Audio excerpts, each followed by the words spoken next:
Welcome back. Today we're going to be breaking down one of the most common questions I get from home buyers. How much house can I actually afford? Now, even though mortgage rates have cooled slightly in 2025, hovering around the 6.27% for a 30-year fix, a lot of people are still hesitant to buy. Now, according to Redfin, the median sale price in October was about $389,750, up almost 2% year over year. And despite those slightly lower rates, high prices, economic uncertainty, and even some job security concerns are keeping many buyers on the sidelines. So in this video, we're going to unpack exactly how home affordability is actually calculated. And by the end of this, you're going to know how to get realistic with your numbers for your budget. All right, let's start with the basics. When we talk about home affordability, we're really talking about how much home your income, your savings, and your debt can support each month, while still leaving enough for things like groceries, gas, and yes, a few weekend getaways. A home affordability calculator uses four main factors: where you live, annual income, your down payment, and your monthly debts or spending. The more precise you are, like adding in insurance, property taxes, PMI, and loan type, well, the closer your estimate will be to what a lender will actually approve. Okay, the first step with all this, let's address your annual household income. This means everything you earn before taxes: salary, wages, bonus, commissions, and even side income. So if you're buying with a spouse or partner, include their income as well. Then divide that number by 12, and that's going to be your monthly income. So let's say you and your partner make combined $60,000 a month. That's about $5,000 a month in gross income. We're going to use that number in the next step. Now, a simple but powerful rule that vendors use is called a 28-36 rule. It says that you shouldn't spend more than 28% of your income on housing and no more than 36% on total debt, including that mortgage. So in that same $5,000 monthly income that we spoke about a moment ago, 28% equals $1,400 for housing, and 36% equals $1,800 for all debts combined. So if you already pay $400 on a car loan and $200 on credit cards, that leaves $1,200 for your mortgage, taxes, and insurance. So sticking to this rule keeps you financially balanced, with money left for savings, food, and, well, life at the end of the day. Next, let's talk about down payment. Now, the golden standard is 20% down if you can afford it. Now, that's going to help you avoid private mortgage insurance, or PMI, and lowers your monthly payment. But there are plenty of other loan options that allow less, even as low as 3.5% or zero with some FA or USDA programs. Let's use an example. For a $300,000 home at today's average of 6.27% rate, a 20% down is going to be $60,000.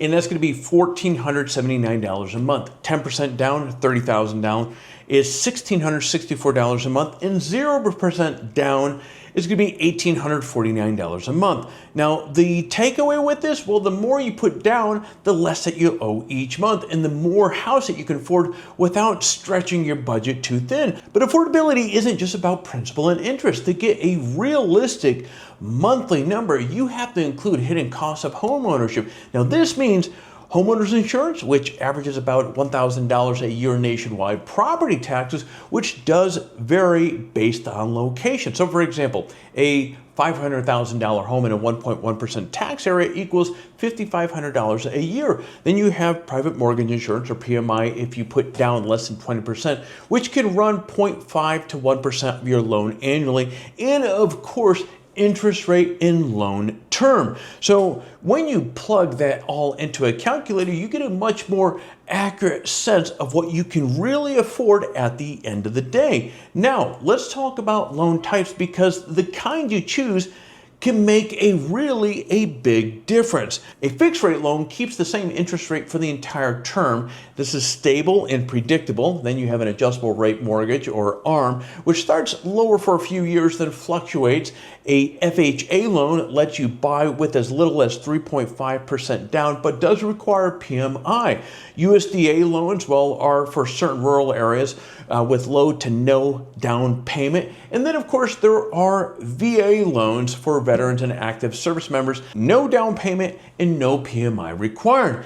Then there are terms, 15 versus 30 year. Now, shorter terms mean higher monthly payments, but much less total interest. So, for example, on that $300,000 house at 6.27% APR would cost about $1,849 a month on a 30-year term, but $2,574 a month on a 15-year term. You're going to pay it off faster and you save about $159,000 in total interest. Okay, let's shift lanes and talk about credit score, because this is another big lever with all of this here. Higher scores means better interest rates, and even a 0.5% lower rate could, well, this could save you thousands over the life of your loan. Now, here's how it breaks down. A 4% APR and a $300,000 loan would equal about $1,432 a month.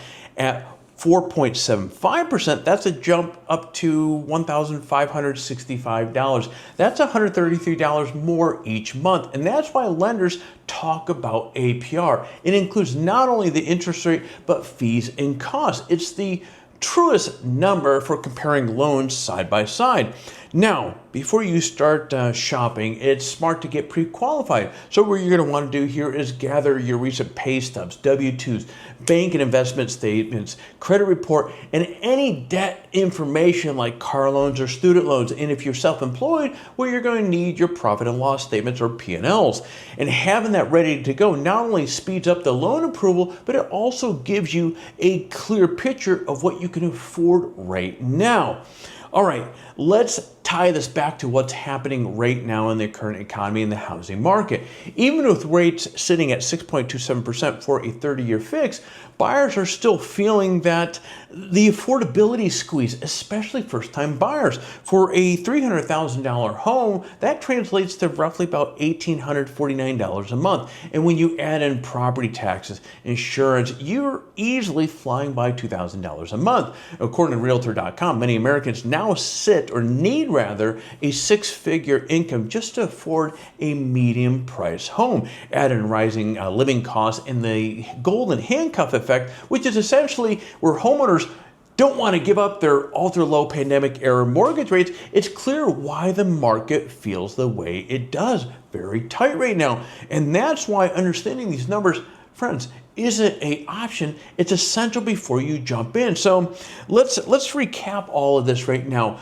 What you want to do is you want to figure out your household income, apply that 28-36 rule that we spoke about, factor in your down payment, insurance, taxes, PMI, and loan type, then use a home affordability calculator to see where you stand. Now, keep in mind, the more accurate you are with your inputs, the closer that you're going to be to real world numbers, and the smoother the entire buying journey will be for you. And friends, that's going to wrap up this video here. If you found this helpful, do me a favor.